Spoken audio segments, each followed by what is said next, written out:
नमस्ते दोस्तों, तो आज आपको एक बड़ी ही अचंभित एवं अनोखी कहानी सुनाऊंगा जिसमें आपको कुछ अनसुनी एवं रहस्यमय बातें बताई जाएगी। तो आइए जानते हैं कुछ खतरनाक रहस्यमय कहानियां। तो कृपा करके वीडियो पूरी देखें ताकि आपको भी धर्म के प्रति रहस्यमय बातें की ज्ञान हो तथा इससे भी खतरनाक रहस्य जानने के लिए अभी इस चैनल को सब्सक्राइब करें ताकि और भी रहस्यमय कहानी सबसे पहले आप तक पहुँचे। धन्यवाद। तो सुनिए। उत्तराखंड के गुप्त हिमालयी क्षेत्र में बसा एक प्राचीन गांव था नागत्याग। यहाँ की हवा में कुछ ऐसा था जो समय को थामे रखती थी। लोग कहते थे कि यह गांव शापित है, यहाँ समय रुक जाता है और मृत्यु भी द्वार पर बैठकर इजाजत मांगती है। गांव के ठीक ऊपर एक चट्टान थी, देवशिला। हर पूर्णिमा की रात वहाँ से एक रहस्यमय प्रकाश उठता था, जैसे किसी अदृश्य द्वार के भीतर से आत्माएं झांक रही हों। गांव के सबसे वृद्ध व्यक्ति बाबा शंकर दत्त कभी काशी के विद्वान रहे थे, पर अचानक सब कुछ छोड़कर इस गांव में बस गए। वे कहा करते थे, देवशिला कोई सामान्य चट्टान नहीं, वह कालवेवर का द्वार है जहां से मृतात्माएं अपनी अधूरी इच्छाओं के साथ लौटती हैं। एक रात गांव में एक विचित्र बात हुई। गांव का सबसे चुप रहने वाला युवक विवेकानंद देवशिला की ओर बिना कुछ बोले निकल गया। सुबह गांव वाले जब उसे खोजते हुए वहां पहुंचे तो उन्होंने देखा उसकी देह वहां थी, पर आंखें खुली थीं और होठों पर एक वाक्य अटका था, द्वार खुल चुका है। बाबा शंकर दत्त ने विवेक के हाथ में एक मुड़ी हुई ताड़पत्र की पांडुलिपि देखी। उस पर लिखा था, सप्तपथ पर चलो जहां मृत आत्माएं जागृत होती हैं। कालवेवर को मत खोलो जब तक समय का अंतिम रक्षक न लौटे। ये पंक्तियां एक गहरे रहस्य की ओर इशारा कर रही थी। एक प्राचीन रक्षक जिसे समय रक्षक कहा जाता था, और एक द्वार जो यदि खुल गया तो मृत्यु और जीवन के बीच की सीमाएं टूट जाएंगी। देवशिला के नीचे बैठकर बाबा शंकर दत्त ने ताड़पत्र को ध्यान से देखा। शब्द अब भी उसी रहस्यमयी लिपि में थे जिसे उन्होंने वर्षों पहले काशी के त्रैकाल मठ में सीखा था। एक ऐसी भाषा जो केवल वेदों की गूढ़ शाखाओं में मिलती है, नादवाक्य लिपि। उनकी आंखों में भय था। ये पांडुलिपि तभी प्रकट होती है, उन्होंने धीमे स्वर में कहा, जब समय रक्षक को जगाने की आवश्यकता हो। और अगर ऐसा समय आ गया है तो इसका अर्थ है कालवेवर की सील टूट चुकी है। पांडुलिपि में एक रहस्यमय रेखा चित्र भी था, 7 बिंदुओं वाला एक वृत्त जिसके बीच में एक उल्टा त्रिकोण बना था। बाबा ने समझाया, ये 7 बिंदु हैं सप्तविवर, समय के 7 द्वार। इन्हें बंद रखने की शपथ हमारे पूर्वजों ने ली थी, पर कोई एक द्वार अब खुल चुका है। रात को जब बाबा शंकर दत्त ध्यान में बैठे तो उन्हें एक दिव्य स्वप्न हुआ। स्वप्न में विवेकानंद की आत्मा उनके समक्ष प्रकट हुई, पर उसका स्वर मानव नहीं, कोई अन्य अलौकिक गूंज थी। बाबा, समय की मुहर टूट चुकी है, मुझे उस दूसरे पार जाने से रोका गया है। समय रक्षक को खोजो जो तीसरे कालवाक्य का ज्ञाता है, वरना मृतात्माएं जीवितों की देह मांगेंगी। बाबा की आंख खुली तो उनका शरीर पसीने से तर था। उन्होंने जान लिया अब उन्हें समय रक्षक की खोज में निकलना होगा। बाबा ने अगली सुबह गांव छोड़ने की घोषणा की। उन्होंने एक गठरी में पांडुलिपि, कुछ यंत्र और देवशिला से निकली एक राख जैसी धूल बांधी जिसे वे कालभस्म कहते थे। उनकी मंजिल थी त्रैकाल मठ, जहाँ वे वर्षों पहले एक गुप्त दीक्षा से जुड़े थे और जहाँ समय रक्षक का अंतिम नाम दर्ज था, आर्य शंकर, वह जो तीनों कालों को जानता था और चौथे को देख सकता था। अगला अध्याय, त्रैकाल मठ का रहस्य, जहां बाबा को मिलेगा एक बंद द्वार जिसे खोलने के लिए देना होगा समय का बलिदान। उत्तरकाशी के निर्जन पर्वतों को पार करते हुए बाबा शंकर दत्त 7 दिनों की कठिन यात्रा के बाद उस स्थान पर पहुंचे जहां कभी त्रैकाल मठ हुआ करता था। पर अब वहां कोई मठ नहीं था, केवल टूटी दीवारें, जले हुए वृक्ष और एक सुनसान गुफा जिस पर अब भी लिखा था, जो समय को देख सके वही इस द्वार से पार जा सके। ये था कालद्वार, त्रैकाल मठ का अंतिम रहस्य, जिसे केवल दीक्षित समय रक्षक ही खोल सकते थे। बाबा ने जैसे ही पांडुलिपि से निकली कालभस्म को द्वार पर छिड़का, द्वार पर उभरे 7 प्राचीन चिन्ह, भूत, वर्तमान, भविष्य, स्मृति, मोह, मृत्यु और मौन। इनमें से केवल एक चिन्ह जल उठा, मौन। बाबा समझ गए द्वार केवल उसी के लिए खुलेगा जो मौन साधना से काल की गूंज सुन सके। उन्होंने गुफा के द्वार पर बैठकर 7 घड़ी तक गहन ध्यान किया। अंततः एक रहस्यमयी कंपन से गुफा का द्वार खुला और भीतर से निकलती है अमावस्या की हवा, ठंडी, मृत और चेतना को थामने वाली। गुफा के भीतर एक सिंहासनुमा पत्थर पर बैठा था एक मर्मांतक शब्द, सूखा हुआ, परंतु आंखें खुली थीं और शरीर पर ताम्रलेख से खुदा था। मैं आर्य शंकर हूँ, अंतिम समय रक्षक, जिसने तीसरा कालवाक्य सुना और चौथे की प्रतीक्षा की। अगर तुम इसे पढ़ रहे हो तो कालविवर खुल चुका है। अब केवल एक ही उपाय बचा है, मृत को फिर से समय में गूंथ दो या समय स्वयं मरणशील हो जाएगा। बाबा थर्रा गए। वहाँ नीचे एक और लिपि थी, कालवाक्य 3, मृत का चित चिरंतन है पर देह उसे उधार दी जाती है।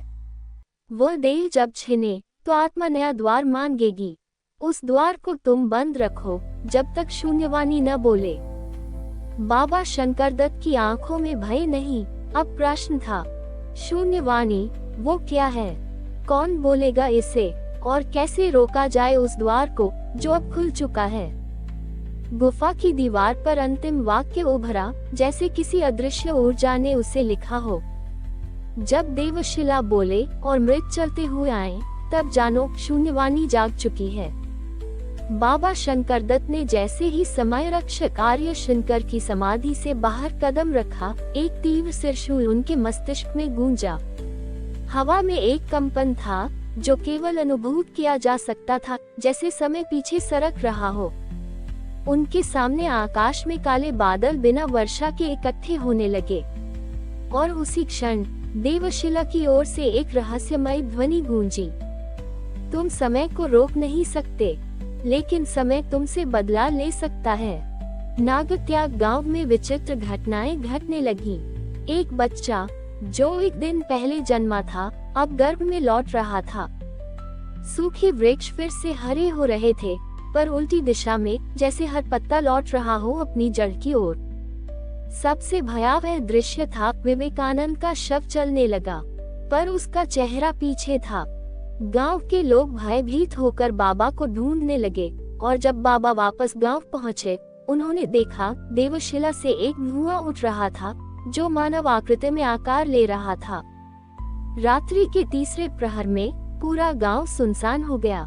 कोई स्वर नहीं, कोई पक्षी नहीं, न हवा, केवल मौन। तभी देवशिला की चोटी से एक ध्वनि गूंजी। वह न संगीत थी, न शब्द, वह केवल एक अदृश्य कंपन थी जो हर प्राणी के भीतर टकराए। बच्चे रोने लगे, वृद्ध तड़पने लगे और पशु भौंकते हुए भागने लगे। बाबा ने उस ध्वनि को पहचान लिया। ये वही है, शून्यवाणी की पहली गर्जना। विवेकानंद, जो अब मृत नहीं पर जीवित भी नहीं था, उसके मुंह से एक स्वर निकला, द्वार खुल चुका है, शून्य अब वाणी बन चुका है। समय को समाहित करने वाला अब मृत्यु से परे है। आरंभ फिर से होगा पर अंत नहीं होगा। देवशिला फट चुकी थी। भीतर से एक अंधकार में सुरंग प्रकट हुई जो ऊपर नहीं, नीचे की ओर जा रही थी, जैसे धरती ने स्वयं एक द्वार खोल दिया हो। बाबा ने गांव वालों को रोकने की कोशिश की, पर देर हो चुकी थी। 3 आत्माएं जो वर्षों पूर्व गांव में मारी गई थी, मातृ देवी, विनवीर और आचार्य कुंभन, अब उस सुरंग से बाहर निकल रहे थे, पर उनके सिर उल्टे थे और आंखें सफेद। देवशिला के फटे हृदय से उठते अंधकार और मृतात्माओं की उल्टी चाल ने पूरे गांव को भय और संदेह की आग में झोंक दिया था। लेकिन बाबा शंकरदत्त अब भय से परे थे। उन्होंने जान लिया था कि शून्यवाणी की पहली गर्जना सिर्फ शुरुआत थी। रात के अंतिम पहर वे देवशिला की जड़ों के पास उस सुरंग में उतरे, जहां एक प्राचीन शिला पर एक वाक्य खुदा हुआ था, मृत्यु वाक्य। यह कोई मंत्र नहीं था, ये शाप था। एक ऐसा वाक्य जिसे यदि कोई जीवित मनुष्य पूर्णता से उच्चारित करे तो वह देवताओं के विधान के विरुद्ध चला जाता है और समय का संतुलन टूट जाता है। शिला पर खंडित लिपि में लिखा था, जो जीवितों के मौन को तोड़े वह मरे बिना मरेगा, जो मृत्यु को पुकारे बिना बुलाए वह अंतहीन काल में खो जाएगा। पर यदि कोई समय के विरुद्ध ये वाक्य बोले, शून्यम मृत्यु भूत स्वाहा, तो द्वार फिर बंद होगा, पर वक्त पुनः बंद जाएगा। बाबा समझ गए कि यह वाक्य केवल एक विकल्प है, विनाश से भी बड़ा दंड। अब गांव की सीमा पर 3 मृतात्माएं, मात्र देवी, वनवीर और आचार्य कुंभन, इंसानों की देह को छूते ही उन्हें शून्य शरीर में बदलने लगे थे। गांव वाले दिखते तो थे जीवित, पर अब उनके शरीर से समय अलग हो चुका था। वे हर पल पिछली स्मृतियों में लौट रहे थे। एक पिता अपने मर चुके बेटे को फिर गोद में पा रहा था। एक वृद्धा जो वर्षों से विधवा थी, अपने मृत पति के साथ बैठी हंस रही थी। समय अब स्मृति बन चुका था। बाबा जानते थे, यदि वह शून्य मृत्यु भूत स्वाहा बोलते हैं तो ये सारा चमत्कार टूट जाएगा, सब कुछ वापस सामान्य होगा।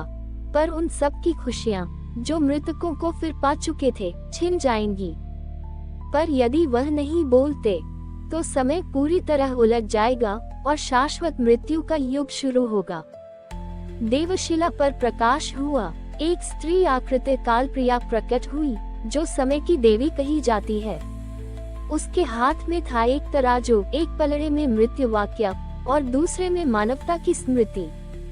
उसने बाबा से कहा, तू यदि वाक्य बोलेगा तो वक्त बचेगा, पर मनुष्य भूल जाएगा प्रेम, पीड़ा और प्रार्थना, क्योंकि बिना मृतात्मा के स्मृति भी अधूरी है। बाबा ने आंखें बंद की और तब उन्होंने वाक्य बोला, शून्यम मृत्युभूत स्वाहा, शून्यम मृत्युभूत स्वाहा। जैसे ही बाबा शंकर दत्त ने मृत्यु वाक्य का उच्चारण पूर्ण किया, पूरी देवशिला थर्राने लगी। समय की नाड़ी जैसे हिचकियां लेने लगी हो। गांव के लोग जो मृत प्रियजनों की गोद में बैठे थे, अचानक चीख पड़े। उनकी आंखों के सामने वह दृश्य मिटने लगा, जैसे धूप में कोई चित्र जलता हो। मृतात्माएं एक एक करके धुआं बनकर आकाश में समा गईं। पर यह शांति नहीं थी, यह एक रक्त स्नान का आरंभ था। जिनके प्रियजनों की आत्माएं लौट चुकी थीं, उनकी स्मृति अब जहर बन गई थी। एक पिता अपने मरे हुए बेटे की कल्पना में पागल हो गया। एक वृद्धा जिसने मृत पति को छुआ था, अब हर जीवित पुरुष में उसका चेहरा देखने लगी। गांव के लोग अब 2 हिस्सों में बंट चुके थे, वे जिन्होंने मृत्यु को छुआ था, वे जिन्होंने अब तक जीवन को देखा था। समय ने अपनी करुणा नहीं, क्रोध दिखाया था। बाबा को अब वह स्त्री आकृति कालप्रिया पुनः दिखाई दी, पर इस बार उसका स्वर कोमल नहीं था, आदेशात्मक था। शंकर दत्त, तूने वाक्य तो बोला, पर क्या तू जानता है कि इस वाक्य का अंत क्या है? ये वाक्य नहीं, ये समय स्नान की पहली घंटी है। अब समय बहेगा पर रक्त में। अब कोई घटना घटेगी नहीं, दोहराई जाएगी, जब तक वह गल न जाए। देवशिला के नीचे, उसी स्थान पर जहाँ कालविवर खुला था, अब एक वृक्ष उगाया था। वृक्ष नहीं, काल वृक्ष, जिसकी शाखाएं आकाश में नहीं, धरती के नीचे बढ़ रही थी। हर शाखा एक आत्मा को पकड़ रही थी और फिर उसे खींचकर ले जा रही थी कालविवर में। गांव का बच्चा आरव अचानक चिल्लाया, वो मुझे बुला रहा है, वो कह रहा है कि मैं पहले भी एक बार मर चुका हूँ। बाबा ने समझ लिया, अब समय सिर्फ बह रहा नहीं, खा भी रहा है। बाबा ने देवशिला की चोटी पर बैठकर ध्यान लगाया। उन्होंने अपने आराध्य समय रक्षक आर्य शंकर को पुकारा, पर जो उत्तर मिला वो केवल एक था, अब समय रशन नहीं, संहार चाहता है और उसका द्वार खुल चुका है। शून्य की तीसरी वाणी अभी बाकी है। देवशिला पर बैठा बाबा शंकर दत्त ध्यान मग्न था, पर भीतर एक तूफान चल रहा था। उसके सामने 3 वाक्य त्रयवाणी अब पूर्ण होने को थे। पहला वाक्य शून्य मृत्यु भूत स्वाहा उच्चारित हो चुका था, पर दूसरा और तीसरा वाक्य अब स्वयं कालविवर से बाहर आने वाले थे। रात का तीसरा प्रहर शुरू हो चुका था। देवशिला से नीचे अब गांव नहीं था। स्मृतियों की राख और समय के साए वहां मंडरा रहे थे। और तब त्रयवाणी का दूसरा स्वर प्रकट हुआ। जैसे ही आकाश में यह वाक्य गूंजा, बाबा की आंखों के सामने हजारों वर्ष पुरानी एक छवि आ खड़ी हुई। एक विशाल शिलालेख, उसके चारों ओर बैठे थे 7 साधु समय रक्षक, और उनके बीच में एक अंधा बालक जिसके माथे पर त्रिकाल चिन्ह था। बालक ने कहा था, जिस दिन मनुष्य स्वयं समय का चयन करेगा, उस दिन काल स्वयं मनुष्य बन जाएगा। बाबा कांप गए। दूसरी वाणी कोई मंत्र नहीं, बल्कि एक उद्घोष था कि अब समय का प्राकृतिक प्रवाह टूट गया है। अब समय नहीं बहेगा। अब वह चुनेगा कि वह किसके भीतर जन्म ले। देवशिला पर बिजली गिरी और वहां खड़ा हो गया एक भयानक पुरुष। नग्न शरीर पर मृतात्माओं के हाथों के निशान और मुख पर त्रिकाल चिन्ह। उसने कहा, मैं त्रिकाल नाशक हूँ, वह जो समय में नहीं, समय जिसके भीतर बंद है। तीसरी वाणी अब प्रकट हो चुकी है। अब न अतीत बचेगा, न भविष्य, और वर्तमान केवल मृत्यु का विस्तार होगा। गांव अब नहीं था, शेष रह गया था केवल एक गर्भनुमा अंधकार, जहां से हर आत्मा जीवित या मृत एक एक कर खींचती जा रही थी। बाबा ने शिला पकड़ी और चिल्लाए, त्रिकाल नाशक, यदि तू समय का अंत है, तो मैं समय रक्षक वंश का अंतिम वचन बोलता हूँ। जो शून्य से जन्मा है, वह शून्य में ही समा जाएगा। बाबा ने अग्नि में छलांग लगा दी और उसके साथ ही देवशिला टूट गई। कालविवर अब बंद हो गया था, पर उसका नाम था आरव। उसके माथे पर वही चिन्ह उभर आया था, त्रिकाल चिन्ह। उसने भूमि पर हाथ रखा और धीमे से बोला, त्रिकाल नाशक नहीं, मैं त्रिकाल संचायक हूँ। मैं काल को फिर जोड़ूंगा, पर बिना मृत्यु के। देवशिला अब ध्वस्त हो चुकी थी। कालविवर तो बंद हो गया, पर एक गूढ़ शक्ति बची रह गई थी, आरव। उसके माथे पर त्रिकाल चिन्ह अब जलता नहीं, बल्कि धीरे धीरे धड़क रहा था, जैसे कोई नवजात समय उसके भीतर ही आकार ले रहा हो।